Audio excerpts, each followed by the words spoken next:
Hello everyone, my name is Sarthak and I welcome you all to the video. रट्टा मारने के नुकसान बोले तो demerits of rote learning.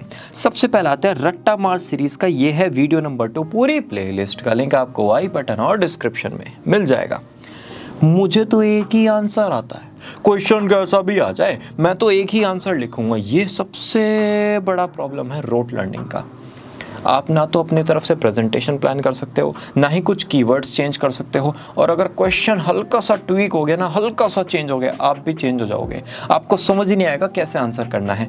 Rote learning का सबसे बड़ा इशू, एक ही आंसर आता है, कुछ भी सामने आ जाए आपको तो वही पेलना है, राइट। मैथमेटिक्स थोड़ा सा एक्सेप्शन हो जाता है कि भाई 2 + 2 = 4, ये तो 4 ही रहेगा चाहे कितने भी परम्यूटेशन कॉम्बिनेशन हो जाए। लेकिन अकाउंट्स का theory, economics, business studies, entrepreneurship, इन सब में आप प्रेजेंटेशंस चेंज कर सकते हो, चार्ट्स इंक्रीज कर सकते हो। अगर कोई क्वेश्चन 2 मार्क्स का है, वही सेम क्वेश्चन 6 मार्क्स का आया है, तो आप उसके अकॉर्डिंग प्रेजेंटेशन डिफरेंट करोगे अगर आपको पता है, नॉलेज है, समझ के पढ़ा है। रट्टा में तो वही आंसर होगा, चाहे 2 मार्क्स का हो चाहे 6 मार्क्स का हो। तो ये है demerit number 1। Demerit number 2, follower बनोगे ना कि लीडर। आपके पास ना एक आंसर लिखा हुआ है, आपने उसको याद किया, क्वेश्चन आया, आपने उस क्वेश्चन का सीधा आंसर कर दिया। ये पैटर्न आपका बनता चला गया, ठीक है।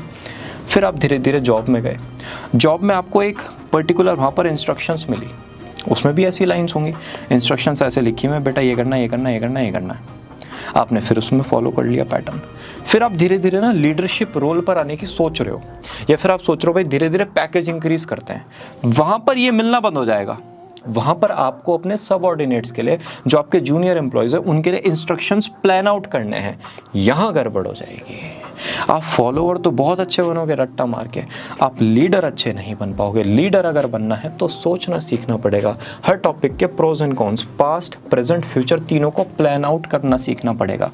तो अगर आपने वो रट्टाफिकेशन की आदत माइंड में डाल लिया, तो फिर आप हमेशा वो जो लगता है ना कभी कभी पैकेज इंक्रीज नहीं हो रहा है, यार वो बड़ी गाड़ी कैसा है, कि वो वाले सपने सपने ही रहेंगे। To be very honest, leadership quality आपके अंदर डेवलप नहीं होगी। तो इसलिए रट्टा का एक तो क्वेश्चन ये हो गया कि भाई एक ही आंसर लिखोगे हमेशा। सेकंड ये हो गया, लीडर कभी भी नहीं बन पाओगे।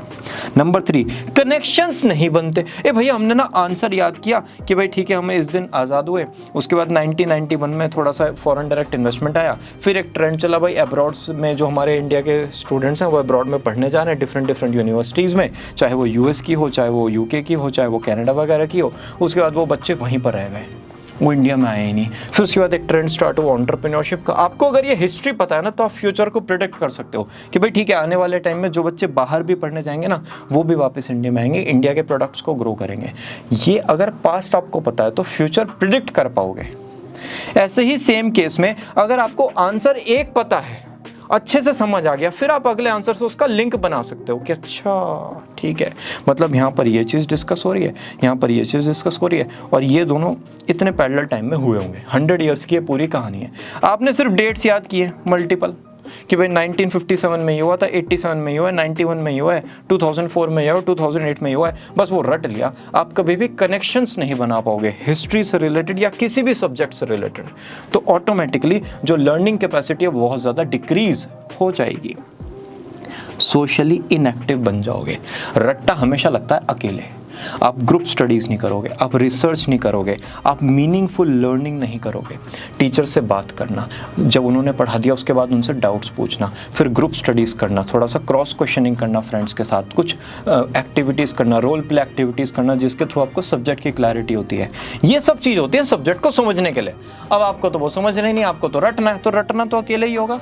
तो आप सोशली इनएक्टिव हो जाओगे, टीचर से कम बात करोगे, फ्रेंड्स से कम बात करोगे टॉपिक से रिलेटेड, राइट। अपने पेरेंट्स से सब्जेक्ट का डिस्कशन नहीं करोगे।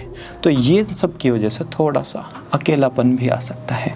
रट्टाफिकेशन की वजह से कुछ समझ तो आएगा नहीं, ना कुछ मन करेगा बातचीत करने का, राइट। तो ये 4 चीज़ें ऐसी हैं, आपको एक ही आंसर हमेशा पता होगा, आप लीडर बनने की तरफ नहीं, फॉलोअर बनने की तरफ जाओगे, कनेक्शंस नहीं बना पाओगे, और धीरे धीरे सोशली इनएक्टिव भी हो जाओगे, राइट।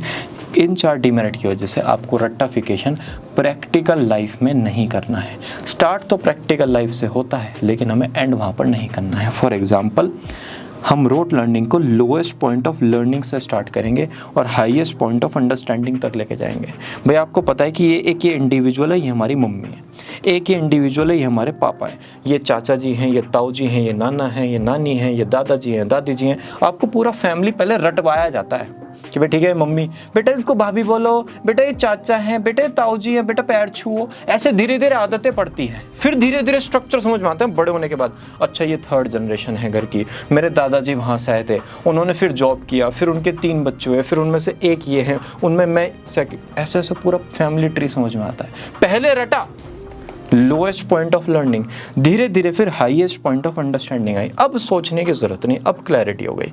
तो हमेशा कोई भी चीज़ है वो रट्टाफिकेशन से स्टार्ट होती है, लेकिन धीरे धीरे आपको अंडरस्टैंडिंग पर लेकर जानी पड़ेगी। सब्जेक्ट्स में आंसर लिखना है, रट के लिख दो, लेकिन धीरे धीरे जॉब लाइफ में होगे तो अंडरस्टैंडिंग पर लेके आना है। इसी के साथ ये वीडियो होती है finish. Will meet you all very soon इस सीरीज़ की 3rd वीडियो के साथ। Bye bye.